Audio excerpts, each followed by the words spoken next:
This is Theo Henderson from We the Unhoused. March is Women's History Month, and I've highlighted on our 15th and 14th episode of the accomplishments of women in all facets of life. This is Theo Henderson from We the Unhoused, and I welcome you again for our 15th episode of We the Unhoused. March is Women's History Month, and I'm in highlighting the stories of women that have been going through extraordinary circumstances. Sometimes ordinary people are faced with extraordinary circumstances, and we deal with it in a unique way. We are aware of the coronavirus as well, but I also want to highlight the challenges more than just the coronavirus. And with that said, I want to introduce our new guest, Cindy, and she's going to tell us a little bit about herself. Hello, Cindy. Hi, how are you out today? I'd like to say that my name is Cindy, and I am unhoused. Okay, so tell us how you became unhoused.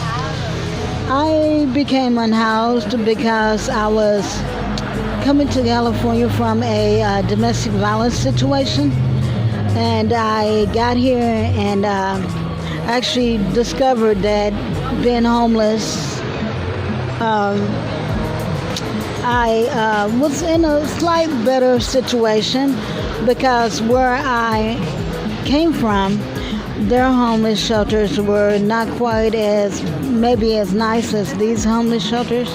And then too, I was going from couch to couch there, from my friend's house to another friend's house to another friend's house.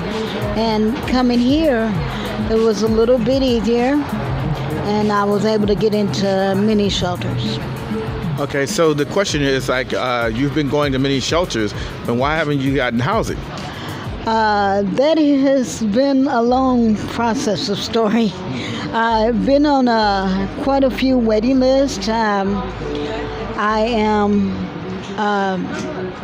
thought that because I have cerebral palsy, which is a distinctive disability, I thought I might be at the top of some list, but unfortunately not. So I've encountered a lot of situations having to do with homeless and the Union Rescue Mission, which is the one shelter that everybody is sent to. I didn't know that it was going to be so hard. I actually saved up about $3,500, and they said that they can do absolutely nothing for me. So they referred me to another shelter with another program. So this is for the answers, for the audience that are always saying that people that want to go to shelters. She's been going to shelter after shelter, and many unhoused people really don't want shelters. I don't want shelter. I want to be housed. So is that what your experience is? Because after all these shelters, I would have expected that you would want it to be placed somewhere a little more stable. Of course, yeah. It's that's been the undaunting part of being homeless. You go from shelter to shelter and from program to program, and you're saying, okay, when is this going to end? And so how can I make it in, which has been the complicated answer I see, How long have you been unhoused? I have been unhoused for the whole 2 years that I have been here. That's sad. So tell us a little bit about your experiences at these shelters. Is it true that they have curfews and have strict rules, or is it easy peasy? It's true that they have curfews. They have all kind of rules. Let me stop you there. Is it the same kind of rules when people have at houses that's sitting in their house enjoying themselves and thinking it's so easy why they don't go to shelters? Oh no, it's really quite complicated. It's they tell you to go to so many meetings and do this and this and this and get mental health, and that was one thing I thought that was quite interesting here. Do you have mental health issues? I can say I do, but I kind of fell in with everybody else and what they told me to do. But I noticed that even after my mental health appointments with more than one mental health profession, by the way, I have been not housed still, but that was one of the requirements for getting housing. And that was a rule of the shelter. You must be under mental health. And Even if you don't have mental health issues, you have to be under a mental health rule? yeah, that's what they tell. When I was talking to the lady, or the caseworker, I should say, at the Union Rescue Mission, she was saying, because at the time, I didn't have mental health at all. I didn't know necessarily about mental health. But when I was there, she was saying, you are not doing your footwork. And Wait a minute, you're not doing your footwork. You have cerebral palsy. That's what I thought. So I had to go out and find mental health appointments. I had to go out and find housing. I had to go out and find all kind of stuff. This is ridiculous. I can't. Go ahead, please. I'm sorry. Yeah, this has been my experience. It's been crazy. And they tell you to save money as well. And that's what I was upset about. Okay, I've done your rules from A to Z, basically. I saved up so much money, and you still have no idea about any kind of housing program or anything that you could get me into that would actually get me housing for the money that I saved up. So it seems like that program was based off of these not in my backyard people that I seen at Studio City that keep playing this game about all unhoused people are mentally ill. And yet you're doing all of what you're supposed to do and you still have no housing. They just don't want to see. It sounds like they don't want to see you, and they just want to just justify their hatred by using these crazy rules. So have you lived on the streets? I lived on the streets briefly. I was in a tent. Before going to another shelter, a motel was paid for. Me and my daughter paid for a couple of hotels in the process. And then I've been to 3 shelters. So it's been going kind of quite a journey. Is your daughter unhoused too? My daughter is unhoused as well with her 5-year-old son. My God, is she living on the street as well?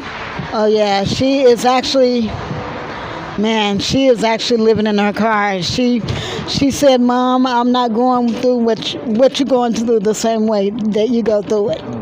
You're doing all the rules and it still doesn't help. So I'm not obeying the rule and still be unhoused." That's the distinction I'm glad you pointed out. You can do all the rules that you can put up known to man, and they still are not housing you. So it's a farce, and it's ridiculous that you have unhoused people have to jump to so many ridiculous hoops because they are service resistant. Is the term that neighborhood prosecutors, Los Angeles Police Department officers, as well as the talented and well-heeled residents that pay into the system.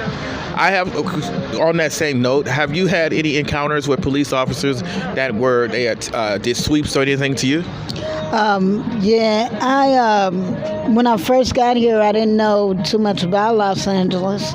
So I was on the street one day and I was like, hey, police, I'm lost. Can you at least give me a ride or give me some directions to how to get back home? I noticed he just kind of looked at me and he said, "No, I can't help you." And also my daughter ran into a situation where they were I say they were hounding her because she was on the street, specifically in a tent, and dealing with her 5-year-old son. And they were trying to get more information about her kid, more than trying to house her with her kid. So, I mean, I have heard stories in a lot of interviews. A lot of people have been afraid to come on and interview because this is another corruptive measure from Los Angeles Police Department and prosecutors. They have been trying to run after mothers with kids that are unhoused and threaten them to take their children. That's another cruel tactic that they're saying, that they're unfit mothers and putting them in the system. Exactly. Exactly. That's exactly what happened. And so she became scared, and we were trying to figure out a plan so her baby wouldn't have to be in the street, because we are actually dealing with being unhoused and all of everything that goes with it. And it's hard because you don't want your 5-year-old son, but to be homeless with you. But we've tried to take measures and found a babysitter and just did all kind of stuff. But still, she still wasn't housed after she came up with solutions for her baby. This is a heartbreaking account of you to tell me. And it makes me angry when I go to these places and I see these police officers touting this drug-addicted mental health thing, and neighborhood prosecutors and other well-dressed, smooth-talking politicians that are blaming, but they are part of the problem. They are the criminals and criminalizing unhoused people. They say it's not a crime to be poor, but damn it, you have a lot of people that are have records and having to get their records expunged because you are criminalizing them. How is that helping unhoused people? It's crazy. It's crazy. One of my major problems with being unhoused is that I'm on a SSI fixed income, and housing is too expensive here for even someone on SSI with a physical disability and a mental issue, if I might say. They want you to be mental and take the medication, which I think sometimes makes you worse. But even with my income, I have to figure out getting a job, going to school, which I don't mind. But it's a real stumbling block for housing, because I shouldn't have to do all of that. I'm already disabled. So it's just been hard.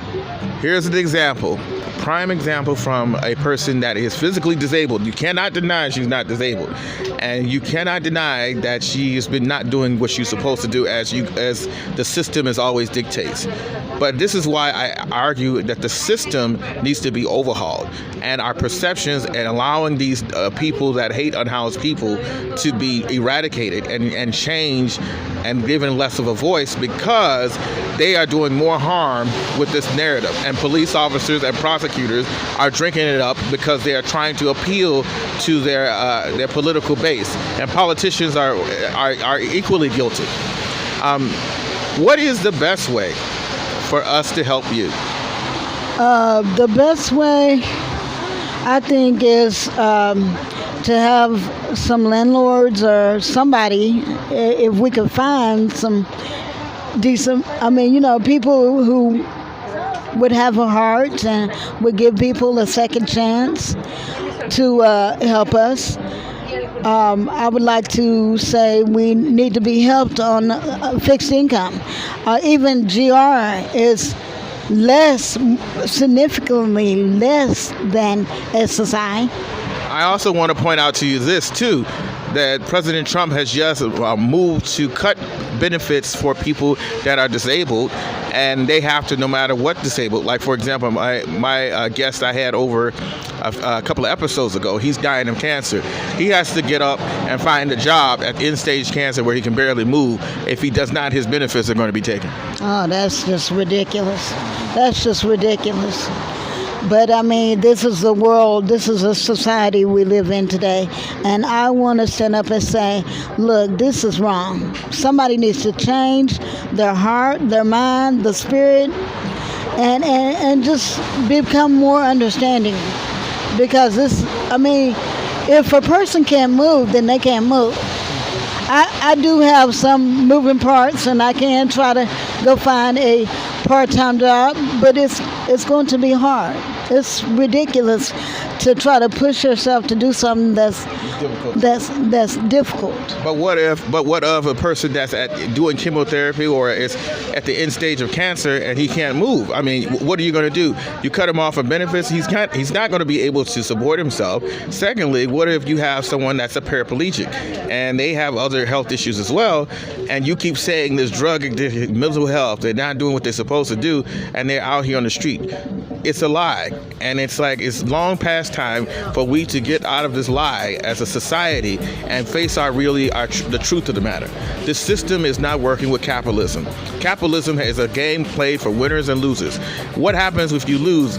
Everybody can't be rich. Everybody can't be middle class. We got people that are in different circumstances.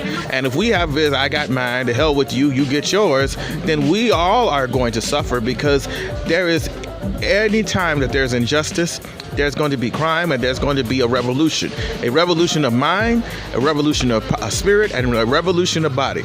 So if you want to talk about freedom and you don't want to do the work, so take the word freedom out of your vocabulary. This is Theo Henderson from We the Unhoused. I thank you all for listening, and I truly hope that we meet again in the light of understanding. Join us for episode 15 of We the Unhoused, Ordinary Women Doing Extraordinary Things.